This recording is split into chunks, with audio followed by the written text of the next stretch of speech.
오늘은 요한복음 시은 네 번째 시간입니다. 지난 시간에 모든 것을 다 이루신 예수 그리스도라는 제목으로 말씀을 나누었고요. 오늘은 예수 그리스도의 죽으심과 장사되심이라는 제목으로 말씀을 나누겠습니다. 예수 그리스도의 죽으심과 장사되심입니다. 지난 시간에 요한복음 19장 30절까지 보았는데요. 그 연장선에서 오늘은 19장 30절부터 42절까지 보겠습니다.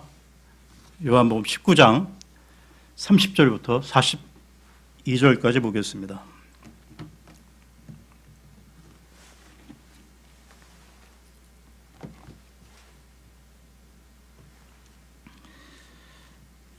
그러므로 예수님께서 식초를 받으신 뒤에 이르시되 다 이루었다 하시고 머리를 숙이신 뒤 숨을 거두시니라.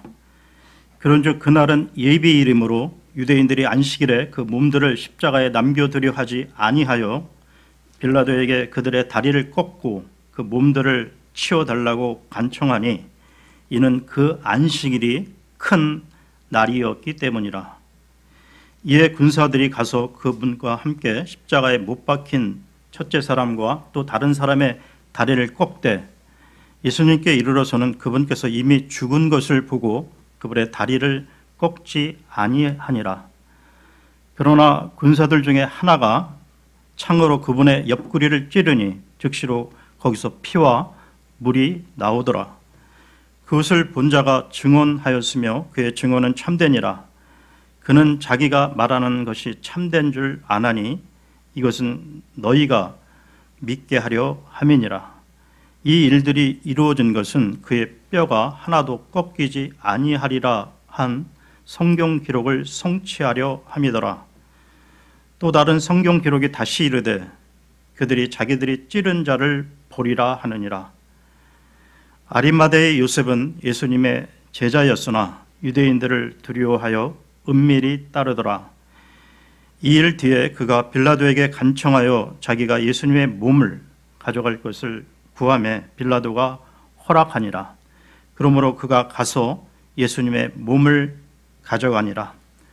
또 처음에 예수님께 밤에 왔던 니고데모도 몰약과 알로에 섞은 것을 100근쯤 가지고 오니라. 그때 그들이 예수님의 몸을 가져다가 유대인들이 장사 지내는 방식대로 그 향품들과 함께 아마포에 쌌더라. 그런데 그분께서 십자가에 못 박히신 곳에 동산이 있었고 그 동산 안에는 결코 사람을 둔 적이 없는 새 돌무덤이 있더라. 그러므로 그들이 유대인들의 예비일로 인해 예수님을 거기에 두니 이는 그 돌무덤이 가까이 있었기 때문이더라. 지난 시간에 예수님께서 인류 구속에 대한 모든 일, 즉 하나님과 원수되었던 그 인간을 다시 하나님과 화해 시킬 수 있는 길을 여시고 숨을 거두셨는데요. 오늘은 예수님의 죽으심과 관련된 일과 그 의미를 살펴보겠습니다.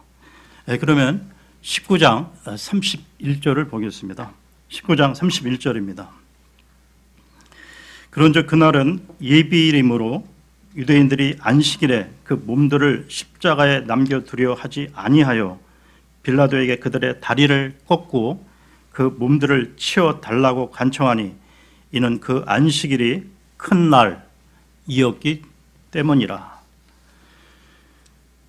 유대인들은 죄가 없는 이 무죄한 사람을 죽이면서도 이 안식일에 대한 걱정을 했는데요. 하나님을 대적하면서도 안식일을 잘 보내고 싶었던 것입니다. 하지만 하나님이 함께하지 않는 안식일은 아무런 의미가 없는 것이죠. 유대인들은 의로운 분을 죽이는 것은 아무 상관이 없지만 안식일을 망치는 것은 큰 문제라고 생각했습니다.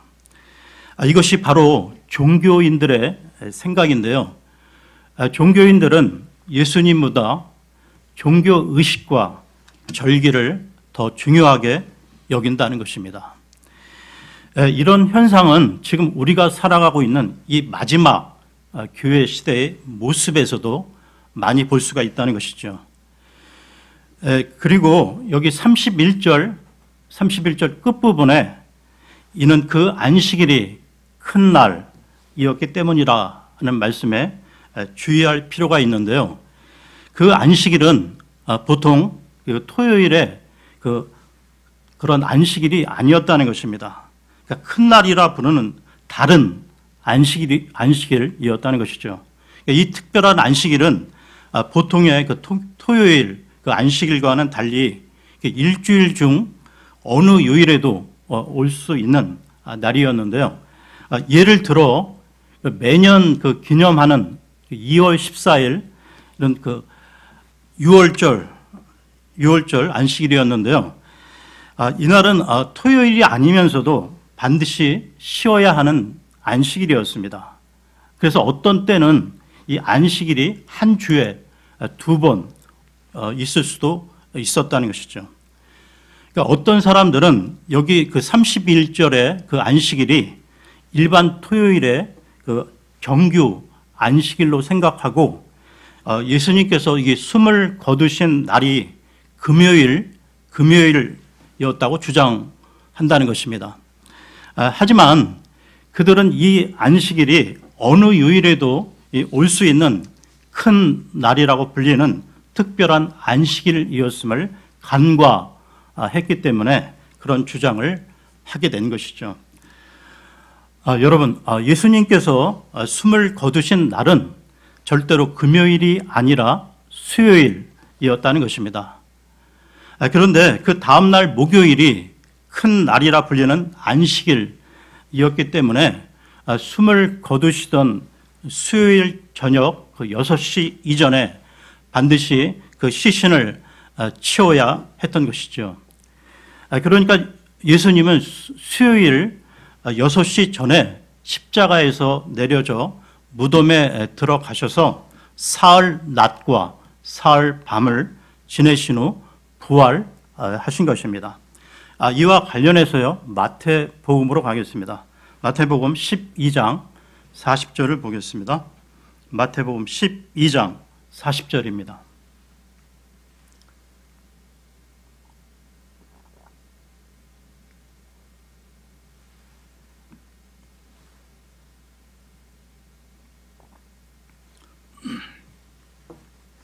요나가 밤낮으로 사흘 동안 고래 뱃속에 있었던 것 같이 사람의 아들도 밤낮으로 사흘 동안 땅의 심장부에 있으리라. 그러면 요한복음으로 돌아와서요, 19장 32절을 보겠습니다. 요한복음 19장 32절입니다. 이에 군사들이 가서 그분과 함께 십자가에 못 박힌 첫째 사람과 또 다른 사람의 다리를 꺾되,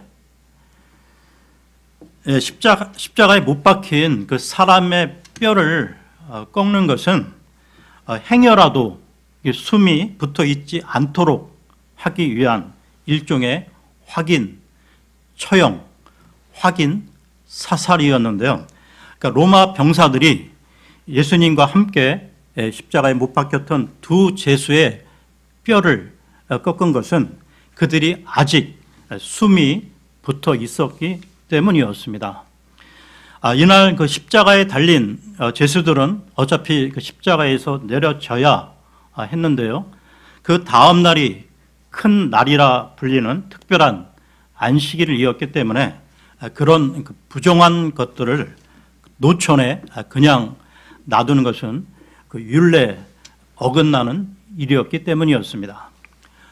계속해서요, 19장 33절을 보겠습니다. 19장 33절입니다. 예수님께 이르러서는 그분께서 이미 죽은 것을 보고 그분의 다리를 꺾지 아니하니라.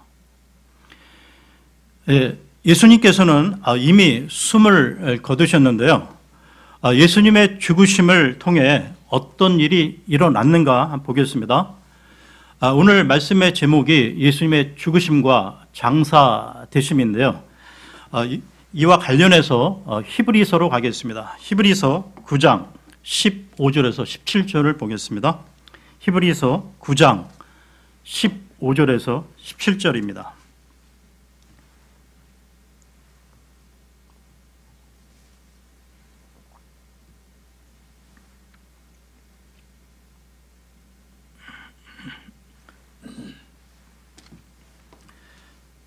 이런 까닭에 그분께서는 새 상속 언약의 새 중재자이시니 이것은 첫 상속 언약 아래에 있던 범법들을 구속하시려고 죽으심으로써 부르심을 받은 자들이 영원한 상속 유업의 약속을 받게 하려 하심이라.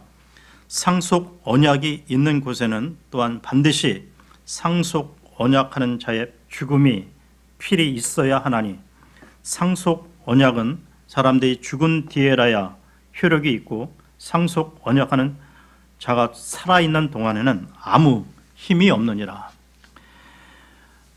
여러분, 그 언약이라는 그 의미, 그 영어 테스터먼트는 유언이라는 뜻을 담고 있는데요. 유언은 유언자가 죽어야만 효력이 발생하도록 되어 있습니다. 그러니까 하나님의 새 언약은 예수 그리스도의 죽으심과 함께 시작된 것이죠. 그렇다면 새 언약은 무엇입니까? 새 언약은 예수 그리스도를 믿고 그분을 구원자로 영접하면 누구든지 구원받고 영원한 생명을 얻게 된다는 것입니다. 따라서 이 새 언약은, 즉 신약은 마태복음 1장 1절에서 시작된 것이 아니라 예수 그리스도의 죽으심과 함께 시작된 것입니다. 그러면 요한복음으로 돌아와서요, 19장 34절을 보겠습니다. 요한복음 19장 34절입니다. 그러나 군사들 중에 하나가 창으로 그분의 옆구리를 찌르니 즉시로 거기서 피와 물이 나오더라. 그 로마 군사들 중에 하나가 예수님의 옆구리를 찌른 것은 주님께서 아직 살아 계셔서 그런 것이 아니었다는 것입니다. 주님께서는 이미 30절에서 숨을 거두셨는데요. 그럼에도 창으로 옆구리를 찌른 것은 단지 36절에서 밝히고 있듯이 성경 기록을 성취하기 위함이었습니다. 계속해서 19장 35절을 보겠습니다. 35절입니다. 그것을 본 자가 증언하였으며 그의 증언은 참되니라. 그는 자기가 말하는 것이 참된 줄 아나니 이것은 너희가 믿게 하려 함이니라. 여기에 나오는 그것을 본 사람이란 요한 자신을 말하는데요. 12 제자들 중에서 예수님의 십자가 처형 장소까지 따라갔던 사람은 요한 한 사람뿐이었습니다. 요한은 자신이 십자가에 달리신 예수 그리스도 앞에 서서 그분께 일어나는 그 모든 일들을 직접 목격하였고요. 그리고 그것을 증언하고 있으므로 자신의 증언이 참되다고 말하고 있습니다. 그리고 더 나아가 자기가 말하는 것이 참된 줄을 안다고 밝히고 있는데요. 즉 요한은 단지 하나님의 영감으로 성령께서 말씀하시는 대로 요한복음을 기록하고 있는지라 기록해 놓고 보니까 그것이 사실이었음을 알게 되었다고 말하고 있는 것입니다. 계속해서요, 36절을 보겠습니다. 36절입니다. 이 일들이 이루어진 것은 그의 뼈가 하나도 꺾이지 아니하리라 한 성경 기록을 성취하려 함이더라. 예수님의 뼈가 하나도 꺾이지 아니하리라는 예언과 관련해서요, 민수기로 가겠습니다. 민수기 9장 11절, 12절을 보겠습니다. 민수기 9장 11, 12절입니다.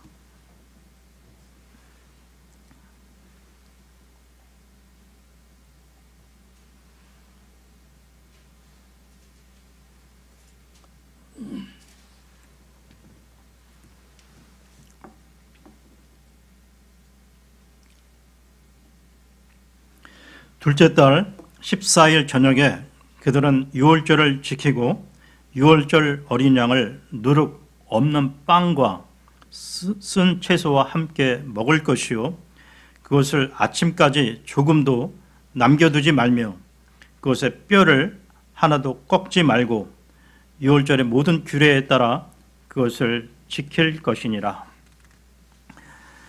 유대인들은 출애굽 이후 주어진 그 유월절의 규례를 무려 1500년 동안이나 지켜오면서도 그것이 무엇을 의미하는지 잘 알지 못했는데요. 이 일은 갈보리 십자가에 이르러서야 유월절 어린 양이신 예수 그리스도를 통해 모두 성취된 것입니다. 그러면 요한복음으로 돌아와서요. 19장 37절을 보겠습니다. 요한복음 19장 37절입니다. 또 다른 성경 기록이 다시 이르되 그들이 자기들이 찌른 자를 보리라 하느니라. 이 구절에 그들이 자기들이 찌른 자를 보리라는 이 말은 구약 그 스가랴서를 인용한 것인데요. 스가랴서로 가겠습니다. 스가랴 12장 10절을 보겠습니다. 스가랴서는 그 구약 성경 맨 나중에 있는 말라기 앞에 있습니다. 스가랴 12장 10절입니다.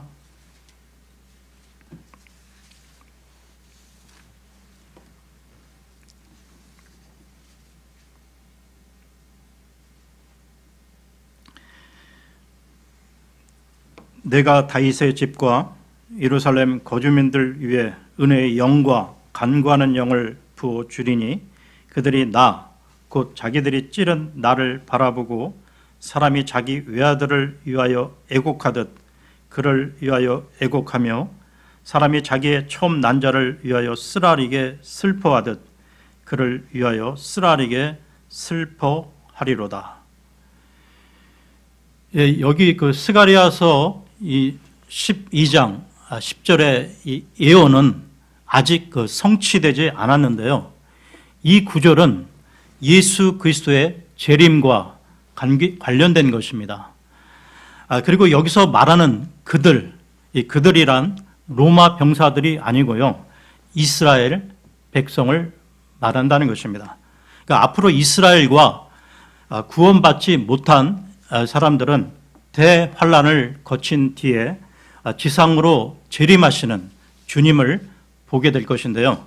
이와 관련해 요한계시록으로 가겠습니다. 요한계시록 1장 7절을 보겠습니다.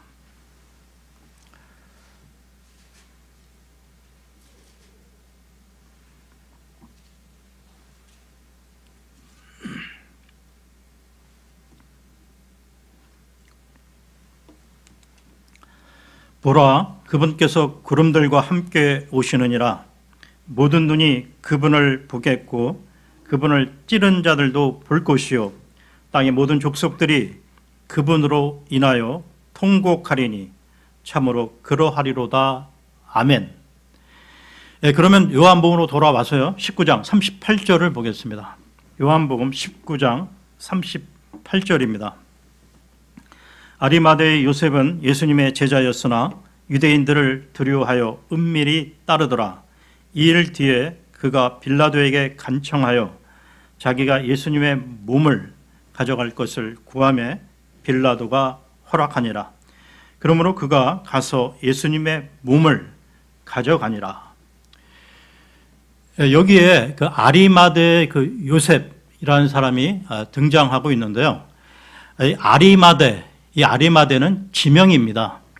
그러니까 이름 앞에 지명을 붙인 이유는 요셉이라는 그 이름이 유대 땅에서 아주 흔했기 때문이죠. 아리마대는 예루살렘 그 북쪽으로 약 100km 떨어진 작은 마을인데요. 그러니까 본래는 라마다임 소빔이라는 이름으로 호칭되던 마을인데요. 대언자 그 사무엘의 고향이기도 합니다. 이 아리마대 요셉은 다른 공간 복음에서 보면 말이죠. 부자요, 공회원이며 의롭고 선한 사람으로 소개되고 있습니다. 이런 요셉이 예수님의 몸을 가져다가 장사 지내게 해달라고 하는데요. 사실 이것은 대단한 용기가 필요한 일이었다는 것입니다.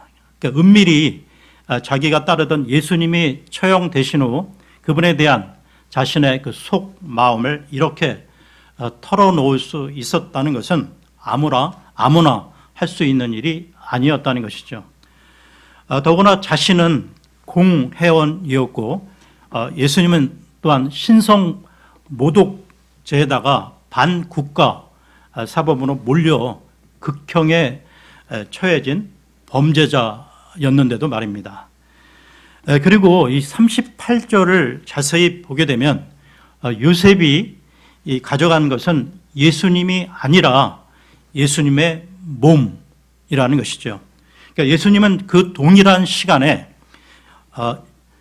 지하 세계에 계셨으며 무덤에는 예수님의 몸만 계셨던 것입니다.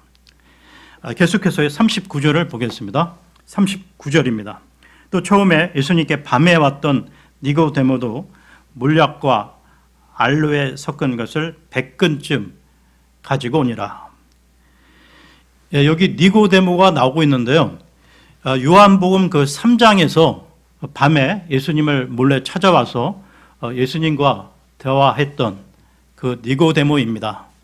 니고데모는 예수님으로부터 반드시 너희가 다시 태어나야 하리라는 말을 들었던 사람이죠.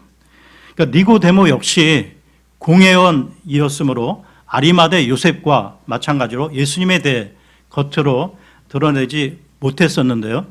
그러니까 아리마대 요셉이 나서는 그 모습을 보고 자신도 공개적으로 드러내며 예수님의 장례 준비에 가담하게 됩니다. 계속해서 40절을 보겠습니다. 40절입니다. 그때 그들이 예수님의 몸을 가져다가 유대인들이 장사 지내는 방식대로 그 향품들과 함께 아마포에 쌌더라.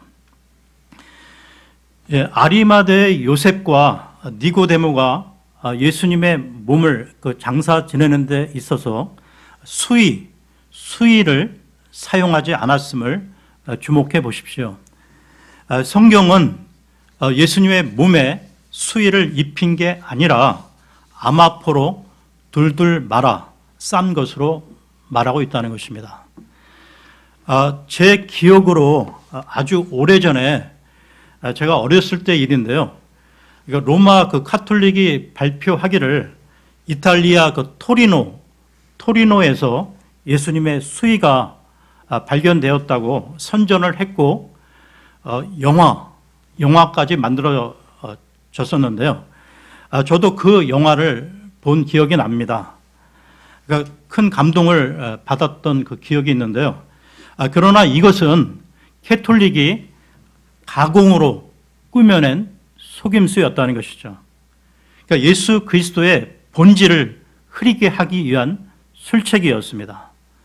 그러니까 캐톨릭은 이처럼 본질을 흐리는 이 성모 마리아 숭배, 성인 참배, 그 다음에 우상 도구인 성물, 그리고 교황 제도 등 온갖 거짓 교리를 성경과 혼합시켜 많은 사람들로 하여금 예수 그리스도의 본질을 모르게 해서요 지옥으로 이끌고 있다는 것입니다. 그러면 40절을 다시 보겠는데요. 40절입니다. 그때 그들이 예수님의 몸을 가져다가 유대인들이 장사 지내는 방식대로 그 향품들과 함께 아마포에 쌌더라. 예, 아리마대 요셉과 니고데모가 치른 이 장례는 일종의 임시 장례였다는 것입니다. 그러니까 안식일을 앞두고 있었기 때문에 이 장면은 누가복음에서 상세하게 서술하고 있는데요. 누가복음으로 가겠습니다. 누가복음 23장 50절에서 24장 3절까지 보겠습니다. 누가복음 23장 50절에서 24장 3절까지 보겠습니다.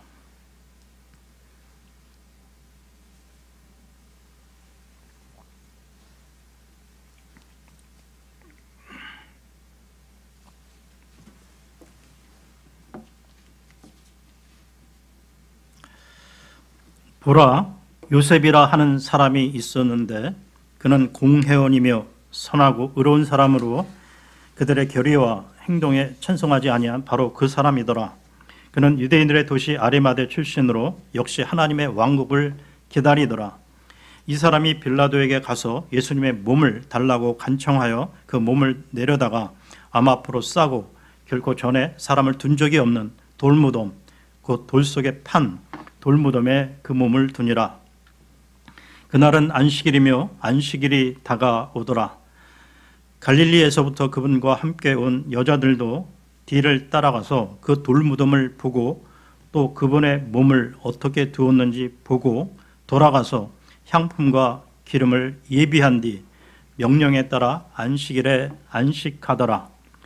이제 주의 첫날 매우 이른 아침에 그들이 자기들이 이미 예비해 둔 향품을 가지고 다른 어떤 자들과 함께 돌무덤에 가서 돌이 돌무덤에서부터 굴려진 것을 발견하고 안으로 들어갔으나 주 예수님의 몸을 찾지 못하였더라.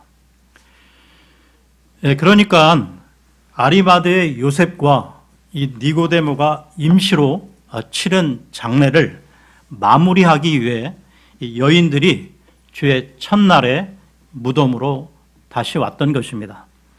그러면 요한복음으로 돌아와서요. 19장 41절을 보겠습니다. 요한복음 19장 41절입니다.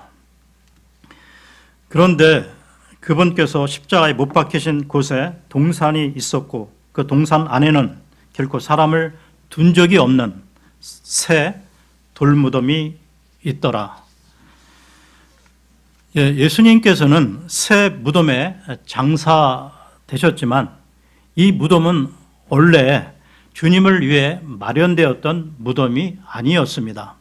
이 무덤은 아리마대 그 요셉의 소유였는데요.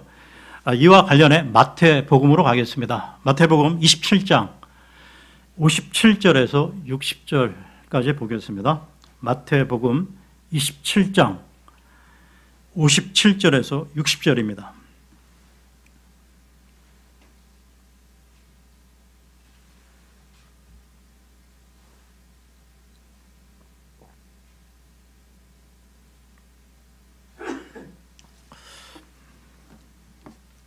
저녁이 되었을 때 요셉이라 하는 아리마대의 부자가 왔는데 그도 예수님의 제자더라. 그가 빌라도에게 가서 예수님의 몸을 달라고 간청하매 이에 빌라도가 몸을 넘겨주라고 명령하거늘 요셉이 그 몸을 가져다가 깨끗한 아마포로 싸서 바위 속에 판 자기의 새 무덤에 그 몸을 두고 큰 돌을 굴려 돌무덤 입구에 놓고 떠나가니라. 아리마대 그 요셉은 자기가 죽으면 들어가려고 마련해 두었던 무덤을 예수님에게 드렸는데요. 그러나 예수님께서는 단지 그 무덤을 사흘 낮, 사흘 밤 동안만 사용하셨을 뿐입니다. 예수님께서 이 땅에 오셔서 인간으로 사시는 동안 말이죠. 이 지상에서의 일생은 처음부터 마지막 순간까지 가난과 궁핍 속에서 한없이 낮아지셨던 삶이셨다는 것입니다. 그러니까 그분께서는 출생하셨을 때부터 자기 집이 아닌 남의 집 그 구유에 눕혀 주셨고요. 또한 세상의 모든 그 온갖 그 고등교육을 받아도 못했고요. 또 자랑할 것도 없었죠. 세상에 군림할 그 어떤 명예나 그 권세를 내세울 것도 없었습니다. 그 예루살렘에 입성하실 때도 이 남의 그 나귀 새끼를 빌려 타고 가셨죠. 또한 5,000명을 먹이실 때도 그 어린 소년의 이 보리빵과 이 작은 물고기를 빌리셨습니다.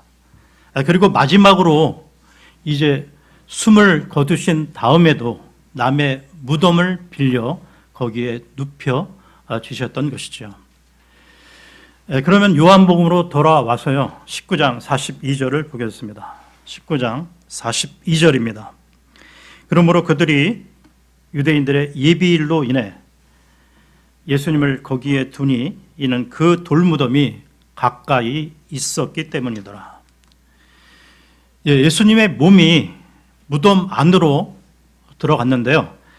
그러나 주님에 관한 이야기는 세상 사람들의 죽음처럼 죽음으로 끝나지 않았습니다. 잠시 후면 죽음의 권세를 이기시고 부활의 영광을 가져오시는 주님을 만나게 되죠. 오늘은 여기까지 하겠습니다. 감사합니다.